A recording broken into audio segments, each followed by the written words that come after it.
بسم الله الرحمن الرحيم والصلاة والسلام على أشرف المرسلين. Mes chers collègues, mes chers confrères, mesdames, messieurs, chers frères et sœurs.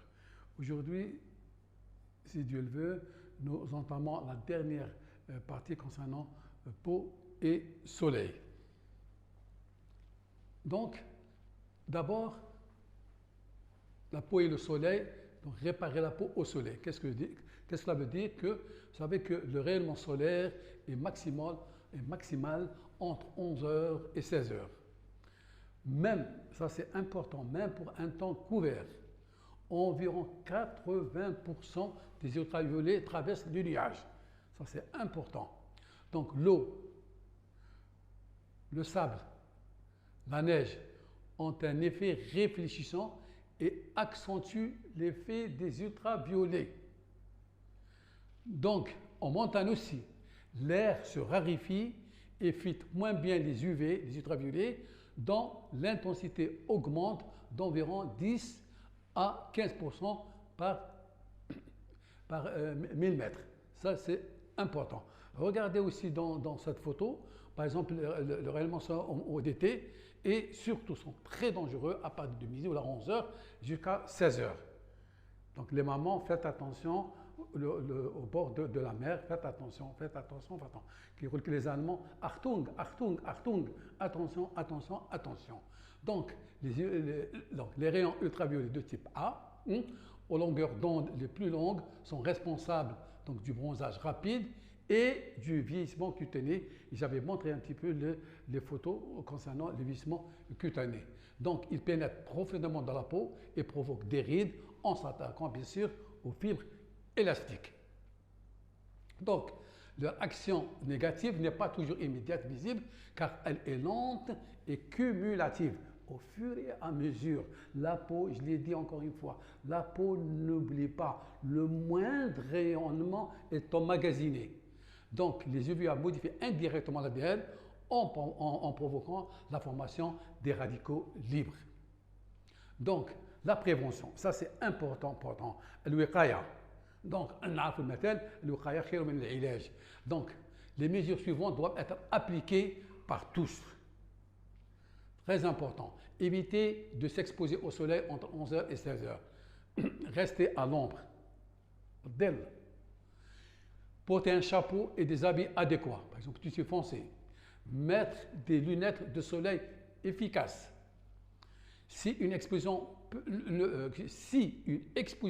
ne peut être évitée, appliquez au moins 30 minutes avant l'exposition une bonne crème solaire. 3 minutes auparavant, d'accord. Donc, et la crème doit être appliquée après chaque baignade. Donc, que faut-il retenir? Il faut retenir de peau et soleil. Donc, le rayonnement solaire conditionne très fortement notre environnement.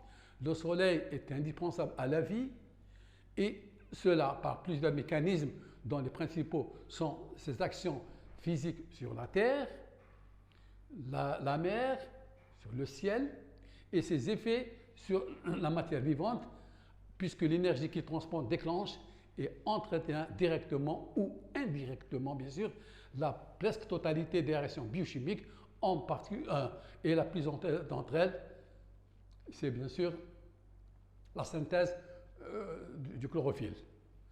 Les actions aussi sur les cellules vivantes sont complexes et certainement sont extrêmement néfastes. Donc, peut-on dire que le soleil a une double face avec des effets multiples et contradictoires, c'est-à-dire les effets bénéfiques et les effets néfastes. Et je l'ai dit, et je le répète, que le soleil brille, mais l'imprudence qui brûle. Donc, quels sont les rôles bénéfiques du soleil?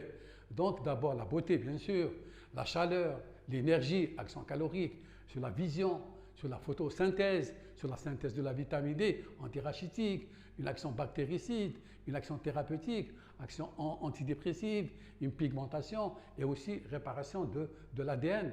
Regardez le grenat. Donc, mais par contre, mes chers collègues, mesdames et messieurs, les rôles néfastes ne sont pas négligeables.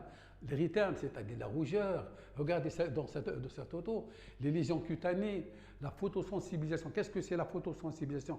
Quand on donne par exemple un médicament, 15 médicaments sont photosensibles. Par exemple, contre tête l'acné, les cyclines, on dit aux malades de ne pas s'exposer au soleil parce que c'est des médicaments photosensibilisants. Par exemple, la photoallergie, le vieillissement cutané, la carcinogénèse, mutation, lésions de l'ADN. Regardez cet érythème, cette rougeur, ce coup de soleil avec des lésions un petit peu vésiculobuleuses.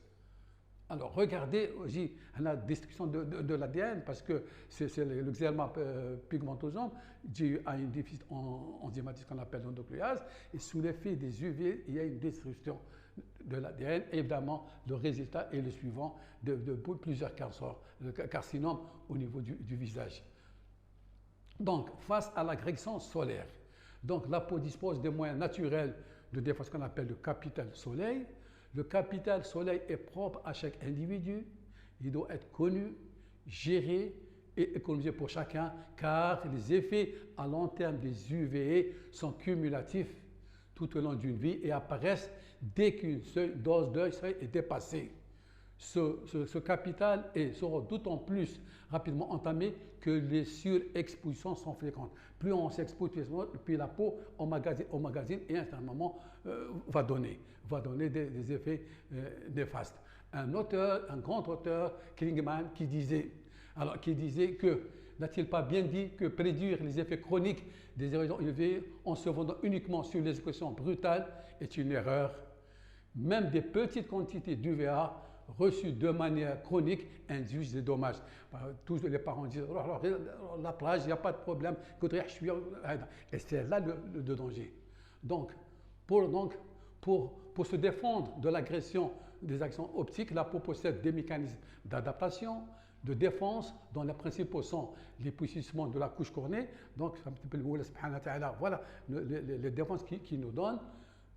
Donc, l'épaississement de la couche cornée, la production de mélanine, l'activation de certaines molécules antioxydantes, le système de réparation de l'ADN et de la sécrétion de cytokines. Mais les mécanismes de protection de naturel sont diversités, variables bien sûr selon les individus. Alors, donc, ces moyens, ils sont certainement insuffisants si j'ai de phototypes clairs. Rappelez-vous, quand j'ai parlé des phototypes 15, c'est ça, il y a 6 phototypes clairs qui doivent être. Donc, qu'est-ce qu'il faut faire? Il doit recourir à une protection artificielle comme le port des vêtements et l'utilisation, bien sûr, des crèmes solaires. Par contre, l'efficacité de l'alerte épidémique est prouvée par la rareté des carcinomes en zone exposée, par exemple, s'il est sujet de phototype noir. C'est le 6. La peau protège, les mélanines protègent, donc sur le sujet noir. Alors, donc, les règles de protection doivent permettre à chacun de nous de vivre en harmonie entre le soleil et d'économiser son capital soleil tout au long de l'existence. À appliquer régulièrement des produits en solaire performants, c'est-à-dire adopter au phototype et aux conditions d'ensoleillement dans le but non pas, et ça c'est important, non pas d'augmenter le nombre total d'heures d'exposition, ni de promouvoir un bronzage intense, mais au contraire de permettre une exposition raisonnable et sans risque. Donc, à l'ère actuelle, l'utilisation des crèmes solaires ne doit pas être mise en cause, ils sont efficaces. Par contre, on doit les considérer comme un complément de la protection vestimentaire qui est considérablement plus efficace. Donc, mes chers collègues, encore une fois, je me résigne pour le soleil, je suis pour les vacances, la montagne, au bord de la mer, mais la prévention, attention, Achtung, Achtung. Donc, ce n'est pas un hasard que Einstein avait dit que Dieu ne change pas au dé dans l'univers. Et le Coran al-Karim fait Surat al-Rahman, الشمس والقمر بحسبان sont d'un calcul, le soleil et la lune sont d'un الرحمن علم القرآن. Donc الشمس والقمر بحسبان. صدق الله العظيم والله ولي التوفيق والسلام عليكم ورحمة الله تعالى وبركاته.